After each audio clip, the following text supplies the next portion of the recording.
Hi, I am Nagaraj Krupli, an advocate, an agriculturist, and an artist of Ranebennur. ಇವತ್ತಿನ ದಿವಸ ನಾನು ಮಾತಾಡಲಿಕ್ಕೆ ಬಂದಿರೋ ವಿಚಾರ ನಮ್ಮ ಹಾವೇರಿ ಜಿಲ್ಲೆ, ಕರ್ನಾಟಕದ ಹಾವೇರಿ ಜಿಲ್ಲೆಯ ರಾಣೆಬೆನ್ನೂರು ತಾಲೂಕಿನ ಕುಮಾರಪಟ್ಟಣಂ ಪೊಲೀಸ್ ಸ್ಟೇಷನ್ ವ್ಯಾಪ್ತಿಯಲ್ಲಿ ಬರ್ತಕ್ಕಂಥ Birla company, Birla polyfibres, Grasim industries. ಈ ಗ್ರಾಸಿಮ್ ಇಂಡಸ್ಟ್ರೀಸ್ ಇಂದ ದಾವಣಗೆರೆ ಜಿಲ್ಲೆ, ವಿಜಯನಗರ ಜಿಲ್ಲೆ, ಶಿವಮೊಗ್ಗ ಜಿಲ್ಲೆ ಮತ್ತು ಹಾವೇರಿ ಜಿಲ್ಲೆ, ಗದಗ ಜಿಲ್ಲೆ, ಸುಮಾರು 4-5 ಜಿಲ್ಲೆಗಳ ಮಧ್ಯದಲ್ಲಿ ತುಂಗಭದ್ರಾ ನದಿಯ ದಂಡೆಯಲ್ಲಿ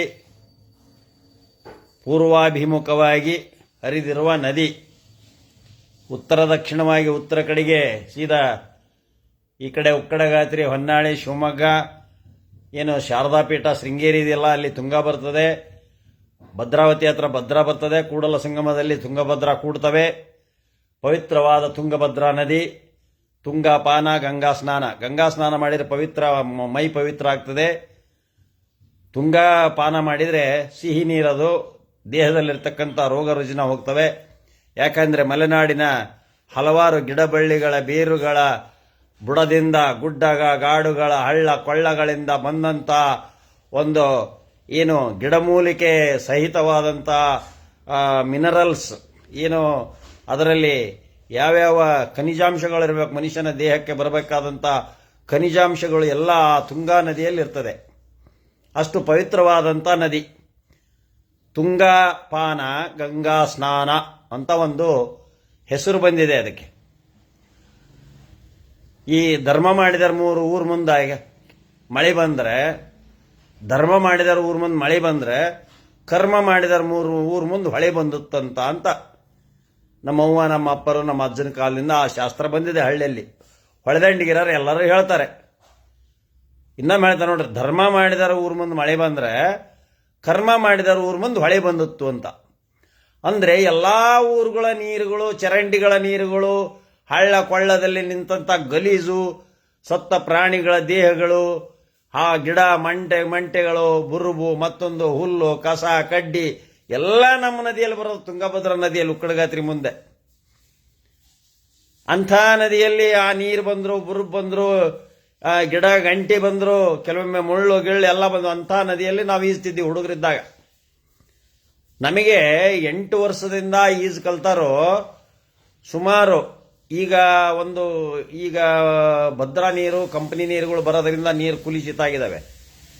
ಈಗ ರೈತರೆಲ್ಲ ಪ್ಯಾಸ್ಟಿಸೈಡ್ಸು ಮತ್ತು ಗೊಬ್ಬರಗಳನ್ನು ಹಾಕೋದ್ರಿಂದ ಆ ಚಾನಲ್ ನೀರೆಲ್ಲ ಇರಿಗೇಷನ್ ಆಗಿರೋದ್ರಿಂದ ಭತ್ತ ನಾಟಿಯಲ್ಲಿರ್ತಕ್ಕಂಥ ಕಳೆನಾಶಕ ಮತ್ತು ಕ್ರಿಮಿಕೀಟನಾಶಕಗಳು ಎಲ್ಲವೂ ಈ ನದಿಗಳಲ್ಲಿ ಸೇರಿರೋದ್ರಿಂದ ಈಗ ಕುಲುಷಿತವಾಗಿರ್ತದೆ. ಕುಡಿಯಲು ಅದು ಯೋಗ್ಯವಲ್ಲ ಅನ್ನುವ ಒಂದು ಆರೋಗ್ಯಕರವಾದಂಥ ಒಂದು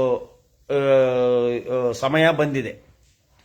ಹಿಂದೆ ನಾವು ಆ ನೀರನ್ನು ಸೋಸದ ಹಾಗೆ ತಾಮ್ರದ ಹಂಡೆಯಲ್ಲಿ ಹಾಕೊಂಡು ಕುಡಿತಿದ್ವು. ಹೊಳೆ ನೀರನ್ನು ಡೈರೆಕ್ಟಾಗಿ ಕುಡಿದು ಡೈಜೆಷನ್ ಮಾಡ್ಕೊಂಡು ದನ ಕಾಯಕ್ಕೆ ಹೋದಾಗ ಒಡ್ಡಿನಲ್ಲಿ ನಿಂತಂತ ನೀರನ್ನು ಕುಡಿದು ಬೆಳೆದವ್ರು ನಾವು.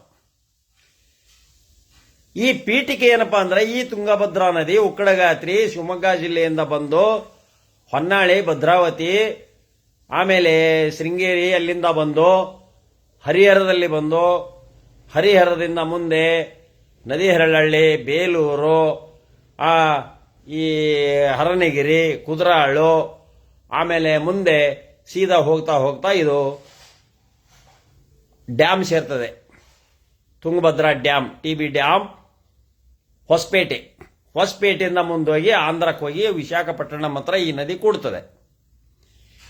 ಈ ಮಧ್ಯದಲ್ಲಿ ಬಿರ್ಲಾ ಕಂಪನಿ ಬಹು ದೊಡ್ಡ ಕಂಪನಿ.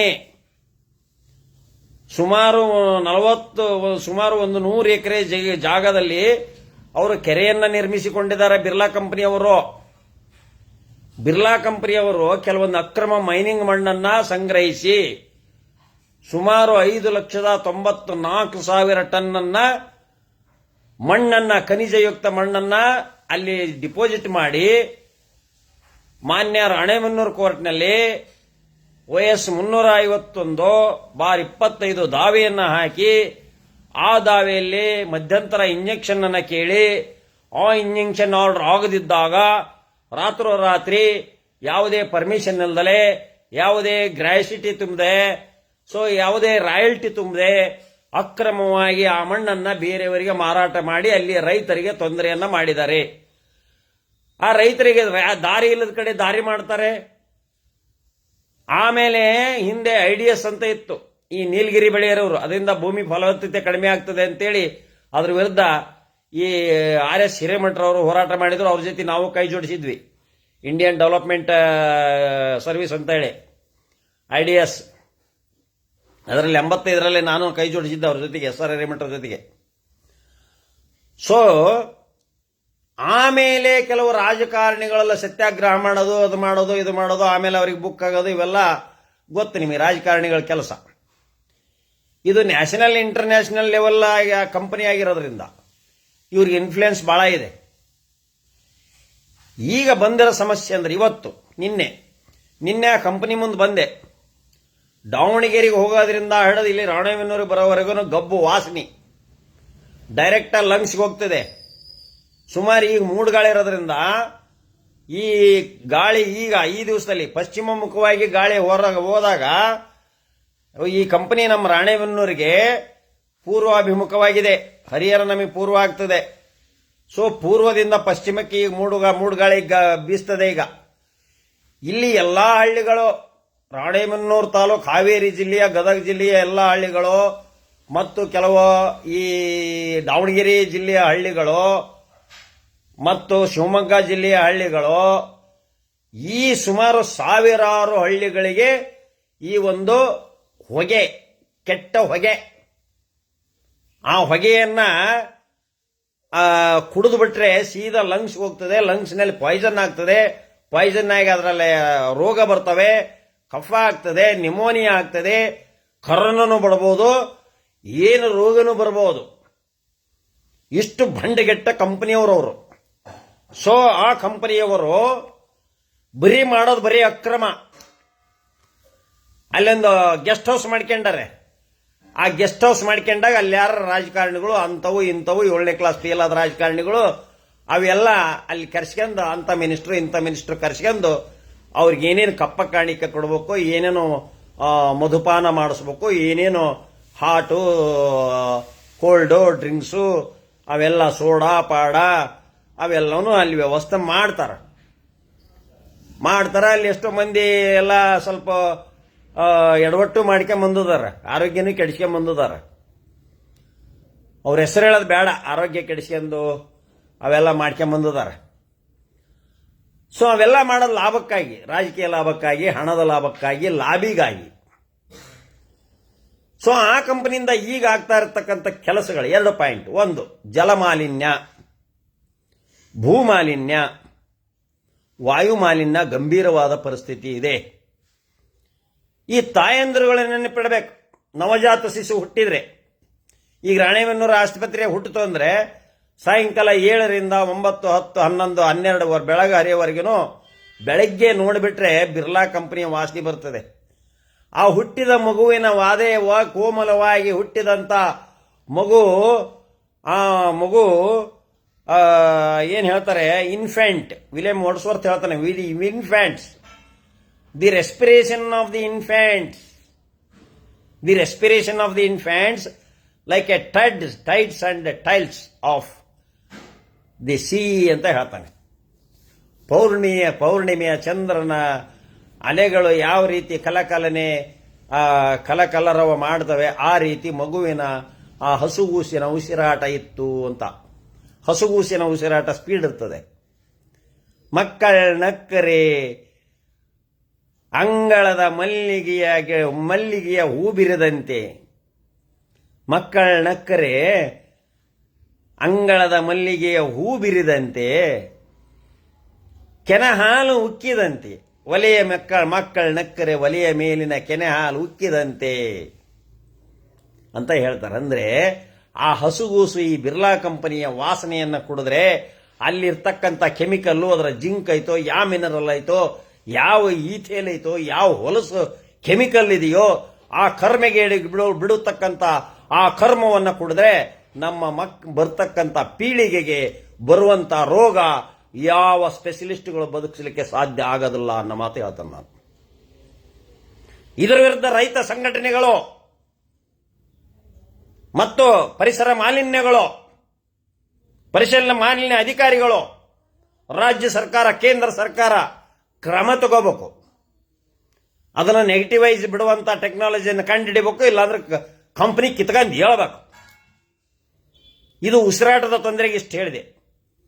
ಇದರಿಂದ ಸಾವಿರಾರು ಹಳ್ಳಿಗಳಲ್ಲಿರ್ತಕ್ಕಂಥ ಮಕ್ಕಳು, ದೊಡ್ಡರು, ಮುದುಕರು, ಎಲ್ಲ ಪ್ರಾಣಿ ಪಕ್ಷಿಗಳು ಸಹ ಇದು ಪರಿಣಾಮ ಆಗ್ತದೆ. ಯಾಕಂದ್ರೆ ನಾವೆಲ್ಲ ಪ್ರಾಣಿ ಪಕ್ಷಿಗಳು ಎಲ್ಲರೂ ಸಹಿತ ಆಮ್ಲಜನಕದಿಂದ ಜೀವನ ಮಾಡೋದು. ಇದು ನೀರಿನೊಳಗಿರ್ತಕ್ಕಂಥ ಮೀನಿಗೂ ಆಮ್ಲಜನಕ ಬೇಕು, ಪ್ರಾಣವಾಯು ಅಂತವಿ, ಆಕ್ಸಿಜನ್ ಅಂತವಿ. ಸೊ ಆಕ್ಸಿಜನ್, ಆಮ್ಲಜನಕ ಬೇಕು. ಕೂಳಿರದೇ ಇದ್ರು ಆಮ್ಲಜನಕ ಬೇಕು ಮನುಷ್ಯನಿಗೆ. ಆಮ್ಲಜನಕ 3 ನಿಮಿಷ ಸಪ್ಲೈ ಆಗಲಿಲ್ಲ ಅಂದ್ರೆ ಮನುಷ್ಯ ಸಾಯ್ತಾನೆ. ಸೊ ಆಮ್ಲಜನಕ ಸಪ್ಲೈ ಮಾಡತಕ್ಕಂಥ RBCs, red blood cells are the carriers of the oxygen. ಆಮ್ಲಜನಕವನ್ನ ರೆಡ್ ಬ್ಲಡ್ ಸೆಲ್ಸ್ ನಮ್ಮ ಬ್ರೈನು ಎಲ್ಲ ಪ್ರತಿಯೊಂದು ಪಾರ್ಟಿಗೂ ಮುಟ್ಟಿಸುವಂತ ಕೆಲಸವನ್ನ ಕೆಂಪು ರಕ್ತ ಕಣಗಳು ಮಾಡ್ತಾ ಇವೆ. ಇದು ದೊಡ್ಡ ದೊಡ್ಡ ಫಿಸಿಷಿಯನ್ಸ್ಗೆ ಗೊತ್ತಾಗುತ್ತೆ. ಇದು ರಕ್ತ ಪರಿಚಲನೆ, ರಕ್ತ ಅಂದ್ರೆ ಅಷ್ಟೇ ಅಲ್ಲ, ರಕ್ತದ ಕೆಲಸ ಏನು ಅಂದ್ರೆ ಬಿಳಿ ರಕ್ತದ ಕಣಗಳು ನಮ್ಮ ದೇಹಕ್ಕೆ ಬರುವಂತಹ ಹೊಸ ಫಾರಿನ್ ಬಾಡಿಯನ್ನ ಹೊಡೆದೋಡಿಸ್ತವೆ. ಯಾವುದೇ ಬೇರೆ ವಸ್ತುವನ್ನ ದೇಹದಲ್ಲಿ ಇಟ್ಕೊಳ್ಳಲ್ಲ. ಅದು ಯಾವುದೇ ವೈರಸ್ ಅನ್ನು ದೇಹದಲ್ಲಿ ಇಟ್ಕೊಳ್ಳೋದಲ್ಲ. ಹಂಗ ನಮ್ಮಲ್ಲಿ ಆಂಟಿಜೆನ್ಸ್ ಕ್ರಿಯೇಟ್ ಆಗ್ತವೆ. ದೇಹನೇ ಒಂದು ವೈರಿಯನ್ನ ಕೊಲ್ಲುವಂತ ಒಂದು ಪರಿಶ್ರಮದ ಪರಿಣಾಮ ಬ್ಲಡ್ ನಲ್ಲಿದೆ. ಪ್ಲಾಸ್ಮಾ ಇದೆ, RBCs ಇದೆ, ಮೋನೋಸೈಟ್ಸ್ ಇದೆ, ನ್ಯೂಟ್ರೋಫಿಲ್ಸ್ ಇದೆ, ಇಸಿನೋಫಿಲ್ಸ್ ಇದೆ, ಎಲ್ಲವೂ ಇದೆ. ಅದು ESR ಮಾಡಿದಾಗ, ಏನಿತ್ತು ಸೆಡಿಮೆಂಟ್ ರೇಟ್ ಮಾಡಿದಾಗ ಮನುಷ್ಯನ ಆರೋಗ್ಯ ಏನಿದೆ, ಎಷ್ಟಿದೆ, ಮೋರ್ ದೆನ್ 10 ಪಾಯಿಂಟ್ಸ್ ಇದ್ರೆ 10 ರೇಟ್ ಆಫ್ 10% ಮೇಲಿದ್ರೆ ಇನ್ಫೆಕ್ಷನ್ ಇದೆ ಅಂತ, ಮೋರ್ ದೆನ್ 100 ಇದ್ರೆ ಟ್ಯೂಬರ್ಕ್ಲೋಸಿಸ್ ಅಂತ ಇಂಥ ಇನ್ಫೆಕ್ಷನ್ಸ್ ಇದಾವೆ ಅಂತ ಡಾಕ್ಟರ್ ಡಯಾಗ್ನೋಸ್ ಮಾಡ್ತಾರೆ. ಮೋರ್ ದೆನ್ 10,000 WBCs ಇದ್ರೆ ಇದರಲ್ಲಿ ಏನೋ ವ್ಯತ್ಯಾಸ ಆಗಿದೆ, ಇನ್ಫೆಕ್ಷನ್ ಜಾಸ್ತಿ ಆಗಿರೋದ್ರಿಂದ WBCs ಜಾಸ್ತಿ ಆಗಿದ್ದಾವೆ ಅಂತ. ಯಾವ್ದಾದ್ರು ಒಂದು ಮರ್ಡರ್, ಕೊಲೆ, ಸುಲಿಗೆ, ಗಲಾಟೆ ಅದ, ಪೊಲೀಸರಲ್ಲಿ ಕಲೆಕ್ಟ್ ಆಗ್ತಾರ. ಹಂಗೆ WBC ಕಲೆಕ್ಟ್ ಆಗ್ತಾವ. ಬಿಲೋ 4,000 WBC ಆದ್ರೆ ಯಾವುದೋ ಒಂದು ವಸ್ತು ಬಂದು ನಮ್ಮ ದೇಹದಲ್ಲಿನ ಬಿಳಿ ರಕ್ತಗಳನ್ನು ಕೊಂದು ಬಿಳಿ ರಕ್ತಗಳ ಸಂಖ್ಯೆಯನ್ನು ಕಡಿಮೆ ಮಾಡಿದೆ ಅಂತ ಅರ್ಥ. 60,000 ಕೆಳಗೆ ಬಂದ್ಬಿಟ್ರೆ 60,000 ಏನು ಬಿಳಿ ರಕ್ತ ಕಣಗಳು, ಆಮೇಲೆ ಪ್ಲೇಟ್ಸ್, ನಾವು ಪ್ಲೇಟ್ಸ್ ಅಂತ ಹೇಳ್ತೀವಿ. ಪ್ಲೇಟ್ಸು 2 ಲಕ್ಷ, 90 ಲಕ್ಷ, 3 ಲಕ್ಷದವರೆಗೂ ನಾರ್ಮಲ್ ಆರೋಗ್ಯವಂತನಿಗೆ ಇರ್ತಾವೆ. 2 ರಿಂದ 3 ಲಕ್ಷ ನಾರ್ಮಲ್, 1 ಲಕ್ಷದ ಮೇಲೆ 3 ಲಕ್ಷ ಮಟ್ಟ ನಾರ್ಮಲ್ ಪ್ಲೇಟ್ಸ್ ಇರ್ತಾವೆ ನಮಗೆ, ರಕ್ತದಲ್ಲಿರ್ತಕ್ಕಂಥ ಪ್ಲೇಟ್ಸ್ಗಳು. ಆ ಪ್ಲೇಟ್ಸು ಡೆಂಗ್ಯೂದಿಂದ ಸಾಯ್ತವೆ. 40,000 ಕೆಳಗೆ ಪ್ಲೇಟ್ಸ್ ಬಂದು ಅಂದ್ರೆ ಆ ಮನುಷ್ಯ ಸಾಯ್ತಾನೆ. ಸೊ ಆ ಕಾರಣದಿಂದ ಯಾವ ರೋಗಗಳು ಬರ್ತವೆ, ಇದು ವಾಯು ಮಾಲಿನ್ಯದಿಂದ, ಬಿರ್ಲಾ ಕಂಪನಿಯಿಂದ ಬರ್ತಕ್ಕಂಥ ಸಾವಿರಾರು ಹಳ್ಳಿಗಳಿಗೆ ಆಗ್ತಕ್ಕಂಥ ನುಕ್ಸಾನು. ಬರೀ ಕಾನೂನು ವಿರೋಧಿಗಳನ್ನ ವಿರೋಧ ಮಾಡ್ತಾರೆ. ಅಲ್ಲಿ ರೈತನ ವಿರುದ್ಧಕ್ಕೆಂದು ಮಣ್ಣು ಸಾಗಾಟ ಮಾಡ್ತಾ ಇದ್ದಾರೆ. ಅಕ್ರಮವಾಗಿ ದಾರಿ ಇಲ್ಲದ ಹೊಲಗಳಲ್ಲಿ ದಾರಿ ಮಾಡ್ಕೊಂತಾರೆ. ಆಮೇಲೆ ಅಲ್ಲಿ ಕೆರೆಯಿಂದ ನೀರನ್ನ ಬಸಿದು ಜೌಗಾಗಿ ಸಾವಿರಾರು ಎಕರೆ ರೈತರು ಹಾಳಾಗಿದ್ದಾರೆ. ಇಷ್ಟು ಅಕ್ರಮವನ್ನ ಬಿರ್ಲಾ ಕಂಪನಿ ಮಾಡ್ತದೆ. ಆಮೇಲೆ ದಾವೆ ಹಾಕಿ ರೈತರನ್ನ ಹೆದರಿಸ್ತಾರೆ. ಅಲ್ಲಿ ಎಷ್ಟೋ ಮಂದಿ ಕಾಂಪೆನ್ಸೇಷನ್ ಸರಿಯಾಗಿ ಕೊಟ್ಟಿಲ್ಲ. ಅಕ್ವಿಷನ್ ಆಫ್ ದಿ ಲ್ಯಾಂಡ್ಸ್ ಮಾಡ್ಕೊಂಡಾಗ ಅವ್ರಿಗೊಂದು ನೌಕರಿ ಕೊಡ್ತೇವೆ, ರೊಕ್ಕ ಕೊಡ್ತೇವೆ ಎಂದು ಆಗಿನ ಚೀಪ್ ಕಾಲದಾಗ 1968-70 ಅಕ್ವೈರ್ ಮಾಡ್ಕೊಂಡಂತ ಲ್ಯಾಂಡು ಅದು ಬರೀ 1,000-500 ಒಂದೊಂದು ಎಕರೆ ಕೊಟ್ಟು ಕೊಂಡ್ಕೊಂಡ್ಬಿಟ್ರು. ಅಷ್ಟ್ರು ಸಾವಿರಾರು ಎಕರೆಯನ್ನು ಕೊಂಡ್ಕೊಂಡ್ಬಿಟ್ರು. ನಮ್ಮ ರಾಣೆಬೆನ್ನೂರು ತಾಲೂಕಿನಲ್ಲಿ ಫ್ರೂಟ್ಫುಲ್ ಲ್ಯಾಂಡ್ ಅನ್ನ, ಹೊಳೆದಂಡಿಗಿರ್ತಕ್ಕಂಥ ಕೃಷಿ ಮಾಡತಕ್ಕಂಥ ಲ್ಯಾಂಡ್ ಅನ್ನ ರೈತರೆಲ್ಲ ಕಳ್ಕೊಂಡ್ರು. ಇವತ್ತು ಬೀದಿಗೆ ಬಿದ್ದರು. ಹೆಚ್ಚು ಕಡಿಮೆ ನಲವಾಗಲ ಗ್ರಾಮದ ಆ ಲ್ಯಾಂಡ್ ಅಂತೂ ಅಷ್ಟು ತಿಂದಾಬಿಟ್ರು. ನಲವಾಗಲ ಗ್ರಾಮಸ್ಥರ ಮೇಲೆ ಮಾಡಿದಂಥ ದೌರ್ಜನ್ಯ ಬೇರೆ ಯಾರ ಮೇಲೂ ಮಾಡಿಲ್ಲ ಇವರು.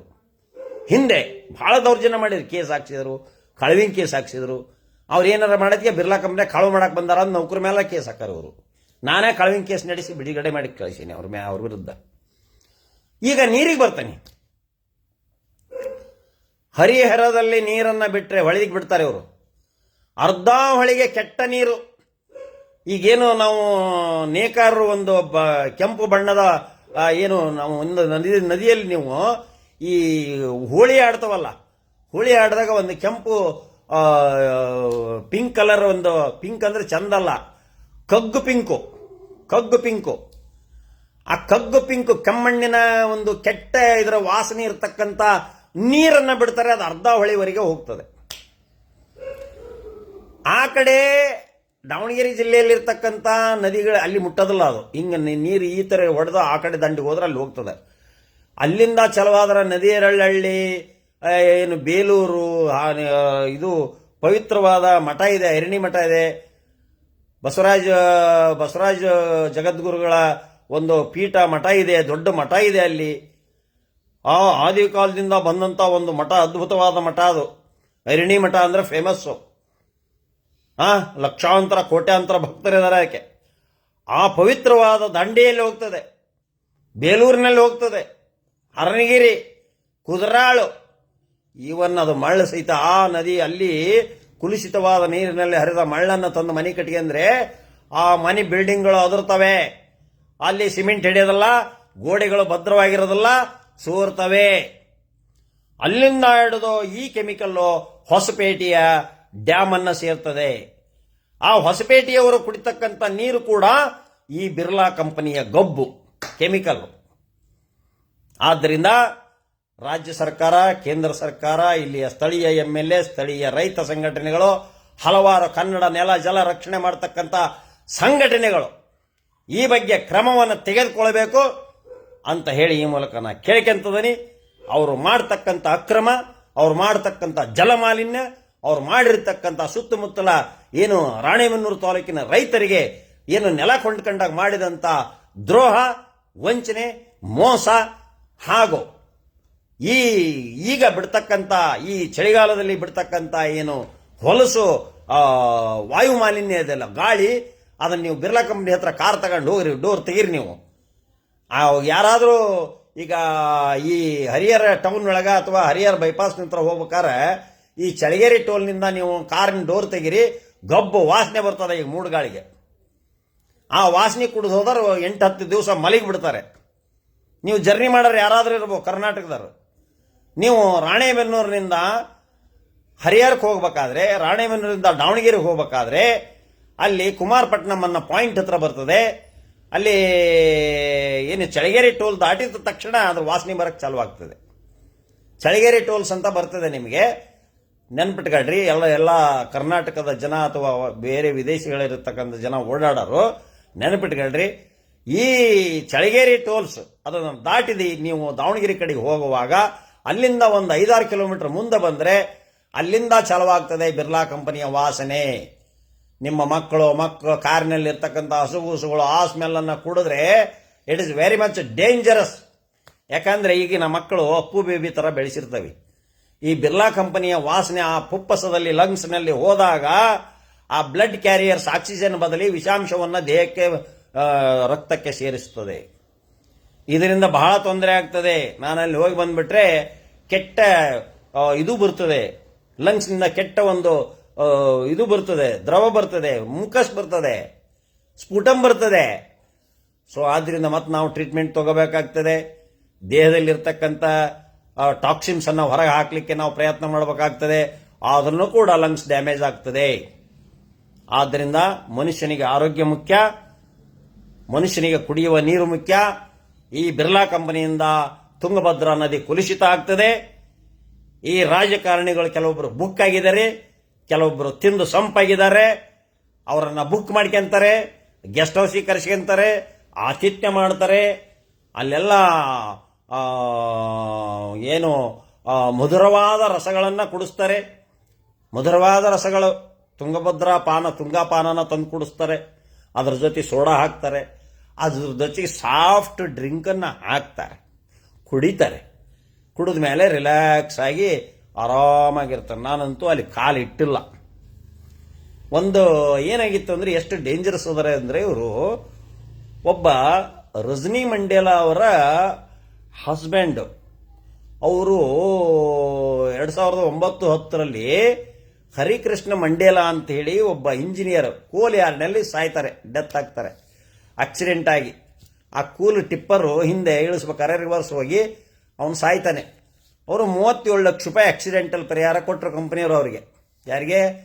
ಮಂಡೇಲಾ ಅವರಿಗೆ. ಅವರ ಮಗ ಸಿದ್ಧಾರ್ಥ ಮಂಡೇಲಾ ಅಂಥೇಳಿ ಬೆಂಗಳೂರಿನಲ್ಲಿದ್ದಾರೆ. ಸೊ ಅವರು ಆ ಲಾರಿ ಇನ್ಶೂರೆನ್ಸನ್ನು ಕ್ಲೇಮ್ ಮಾಡಲಿಕ್ಕೆ they are refusing. And also they engaged one counsel. ಭಾಳ ಸ್ಟ್ರಾಂಗ್ ಒಬ್ಬ ವಕೀಲರನ್ನಿಟ್ಟರು, ನೇಮಿಸಿದ್ರು, ಕೊಡಬಾರದು ಅವರಿಗೆ. ನಾವು ಇನ್ಶೂರೆನ್ಸ್ ಆಲ್ರೆಡಿ 37 ಲಕ್ಷ ಕೊಟ್ಟು ಬಿಟ್ಟಿದ್ದೇವೆ ಅವರಿಗೆ. Death benefit, death relief fund ಅದೆಲ್ಲ ಕೊಟ್ಟು ಬಿಟ್ಟಿದ್ದೀವಿ. ರೇ ಸ್ವಾಮಿ, ನಾನು ನಿಮ್ಮ ಕಂಪನಿ ರೊಕ್ಕ ಕೇಳ್ತಾ ಇಲ್ಲ. ನಾನು ಗಾಡಿ ಹೊಡೆದಿದೆ, ಆ ಗಾಡಿಯ ಇನ್ಶೂರೆನ್ಸ್ ಮಾಡ್ತೀನಿ. ರ್ಯಾಶ್ ಅಂಡ್ ನೆಗ್ಲಿಜೆನ್ಸ್ ಇದೆ, 304A ಕೇಸ್ ಫಿಕ್ಸ್ ಆಗಿದೆ ಡ್ರೈವರ್ ಮೇಲೆ. ಆ ಇನ್ಶೂರೆನ್ಸ್ ಕಂಪನಿ ಮೇಲೆ ಕೇಸ್ ಹಾಕಿ ನಾನು ಇನ್ಶೂರೆನ್ಸ್ ತಗೊಂತೀನಿ ಅಂದರೆ ಅದಕ್ಕೆ ಅಬ್ಜೆಕ್ಷನ್ ಮಾಡಿದ್ರು ಕಂಪನಿಯವರು. R1 is the RC owner, R2 is the insurance company. United ಕಂಪನಿನೋ ನ್ಯಾಷನಲ್ ಕಂಪನಿನೋ ಯಾವುದೋ ಇತ್ತದು. ಅದರ ಪರವಾಗಿ ಹೋರಾಟ ಮಾಡಲಿಕ್ಕೆ ಒಬ್ಬ ಖ್ಯಾತ ವಕೀಲರು ಹಾವೇರಿಯಿಂದ ನೇಮಿಸಿದ್ರು ಇನ್ಶೂರೆನ್ಸ್ ಕಂಪನಿಯವರು. ಹಾವೇರಿಯಿಂದ ಒಬ್ಬ ಇನ್ಶೂರೆನ್ಸ್ ಕಂಪನಿಯನ್ನು ನೇಮಿಸಿದ್ರು. ಇಲ್ಲಿ 27 ಲಕ್ಷ ಅವಾರ್ಡ್ ಆಯಿತು. ರಾಣೆಬೆನ್ನೂರು ತಾಲೂಕಿನಲ್ಲಿ 27 ಲಕ್ಷ ಪ್ಲಸ್ ಬಡ್ಡಿ ಸೇರಿದರೆ 32 ಲಕ್ಷ ಆಯಿತು. ಸೊ ಮತ್ತೆ I approached the honourable high court of Karnataka, Dharwad branch, Dharwad ಪೀಠಕ್ಕೆ ನಾನು ಭೇಟಿ ಇದಾದಾಗೆ, ಧಾರವಾಡ ಬೆಂಚ್ಗೆ ಅಲ್ಲಿ ನಾನು ಫೈಲ್ ಮಾಡಿದಾಗೆ ಅಲ್ಲಿ 34 ಲ್ಯಾಕ್ಸ್ ಪ್ಲಸ್ ಇಂಟ್ರೆಸ್ಟ್ ಎನ್ಹ್ಯಾನ್ಸ್ ಮಾಡಿದರು. ಅಲ್ಲಿಗೆ ಬಡ್ಡಿ ಎಲ್ಲ ಸೇರಿದರೆ ನಮಗೆ 60 ಲ್ಯಾಕ್ಸ್ವರೆಗೂ ಬಂದಿರ್ಬೋದು. ಆ 60 ಲ್ಯಾಕ್ಸನ್ನು ನಾವು ಆ ಲಾರಿಯ ಮೇಲೆ ಆದಂಥ ಇನ್ಶೂರೆನ್ಸನ್ನು ಸಿದ್ಧಾರ್ಥ ಅವರ ಹರಿಕೃಷ್ಣ ಮಂಡೇಲಾ ಅವರ ಮಗ ಸಿದ್ಧಾರ್ಥ ಇಂಜಿನಿಯರ್, ಈಸ್ ಬೆಂಗಳೂರಾಗಿದ್ದಾರೆ. ರಜನಿ ಮಂಡೇಲಾ ಅವ್ರ ವೈಫ್, ಅವರಿಗೆ ನಾನು ಕೊಡಿಸಿದೆ, ಹಣವನ್ನು ಕೊಡಿಸಿದೆ ಆ ಬಿರ್ಲಾ ಕಂಪನಿಯಿಂದ. ಸೊ ಈ ಥರ ಇವರು ಮಾಡ್ತಾ ಇದ್ದಾರೆ. ಇನ್ಶೂರೆನ್ಸ್ ಕ್ಲೇಮ್ ಮಾಡಿದರೆ ಅದಕ್ಕೆ ಅಬ್ಜೆಕ್ಷನ್ ಮಾಡಿದ್ರು ಅವರು.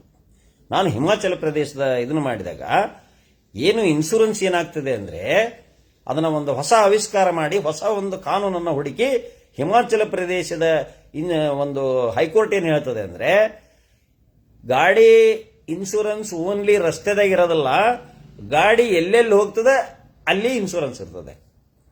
ಸಪೋಸ್ ನದಿಯಲ್ಲಿ ಹೋದರೆ ಇನ್ಶೂರೆನ್ಸ್ ಇರೋದಿಲ್ಲ.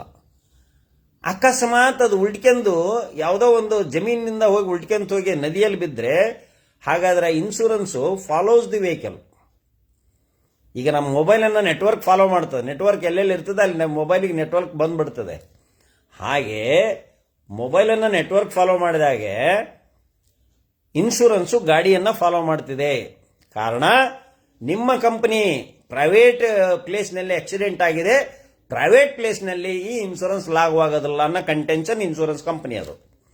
ಅದಕ್ಕೆ ಸೋ ಓನರ್ ಈ ಬಿರ್ಲಾ ಕಂಪನಿಯವರು, general manager, owner of the tipper. ಇದನ್ನು ಗಟ್ಟಿತನದಿಂದ ಹೋರಾಟ ಮಾಡಿ ನಾನು ಅದನ್ನು ಹೈಕೋರ್ಟ್ ಮಟ್ಟನೂ ಹೋಗಿ ಗೌರವಾನ್ವಿತ ಹೈಕೋರ್ಟ್ನಿಂದ ಅದನ್ನು ಎನೇಜ್ ಮಾಡ್ಕೊಂಬಂದು ತಂದು ದಿಟ್ಟನತನದಿಂದ ರಾಣೆಬೆನ್ನೂರು ಕೋರ್ಟ್ನಲ್ಲಿ ಅವ್ರಿಗೆ ಹಣವನ್ನು ಕೊಡಿಸಿದೆ.